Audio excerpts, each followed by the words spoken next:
ബ്രിട്ടാസ് ആര് പറഞ്ഞിട്ടാണ് ഇടപെട്ടിട്ടുള്ളത്? പിണറായിയിൽ നിന്നുള്ള നേരിട്ടുള്ള നിർദ്ദേശം സ്വീകരിച്ചിട്ടാണോ ബ്രിട്ടാസ് ഇടനിലക്കാരനായി? ആയിരിക്കണമെന്ന് ഞാൻ കരുതുന്നു.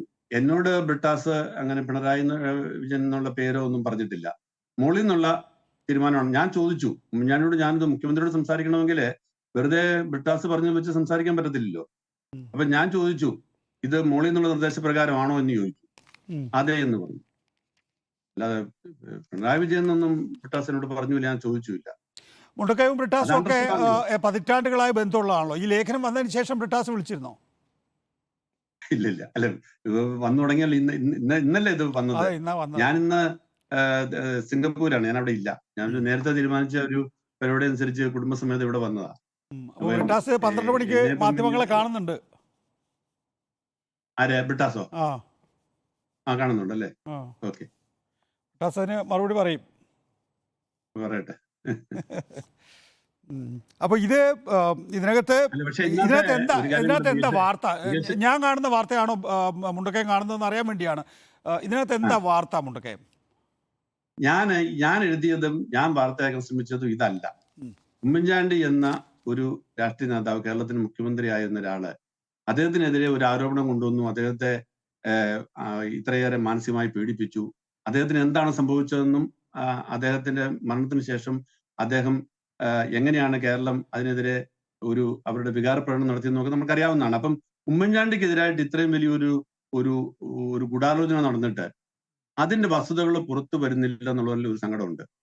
അതിനകത്ത് കുറ്റവാളികളായിട്ടുള്ള ആൾക്കാര് വളരെ സ്വതന്ത്രരായി അധികാര സ്ഥാനങ്ങളിലും ഒക്കെ തുടരുമ്പോഴേ, അല്ലെങ്കിൽ പല സ്ഥാനങ്ങളിൽ തുടരുമ്പോഴേ പിന്നെ അത് ചോദ്യം ചെയ്യപ്പെടുന്നില്ല, അത് ചർച്ച ചെയ്യപ്പെടുന്നില്ല.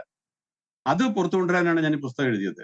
അപ്പൊ അതിനകത്ത് ഒരു ഭാഗം മാത്രമാണ് ഈ സെക്രട്ടേറിയറ്റിന് മുന്നിൽ നടന്ന സമരം. ആ സമരത്തിൽ വളരെ കാഷ്വലായിട്ട് ഞാൻ ഈ ബ്രിട്ടാസുമായിട്ടുള്ള സംഭാഷണം ഒന്ന് വിവരിച്ചേ ഉള്ളൂ. അതിങ്ങനെ ഒരു വിവാദമാവുമെന്ന് ഞാൻ കരുതിയില്ല.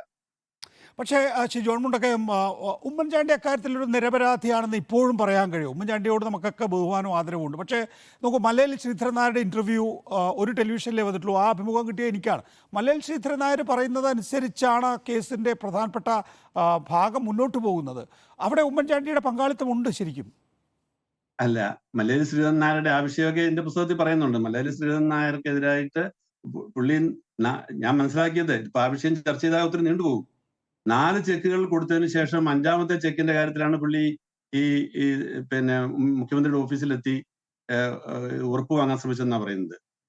അപ്പൊ 4 ചെക്കുകൾ പുള്ളി ആരുടെ ഉറപ്പിലാണ് കൊടുത്തെന്നുള്ളത് ഒരു ചോദ്യമുണ്ട്. പക്ഷെ മുഖ്യമന്ത്രി ഈ പ്രൊജക്ട് നല്ലതാണ് എന്നും നിക്ഷേപിക്കുന്നത് കൊണ്ട് തെറ്റില്ല എന്നും സരിതാ എസ് നായരെ മുൻനിർത്തി പറയുകയാണ് ചെയ്യുന്നത്.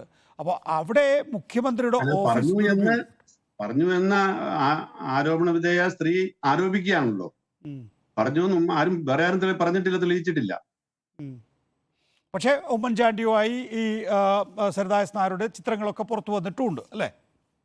അല്ല, ചിത്രം പുറത്തു വന്ന് വെച്ചിട്ടാണല്ലോ ഈ വെള്ളം വഴി ഉണ്ടാകുന്ന സമരം ഇങ്ങനെ കാളി കത്തിച്ചതും.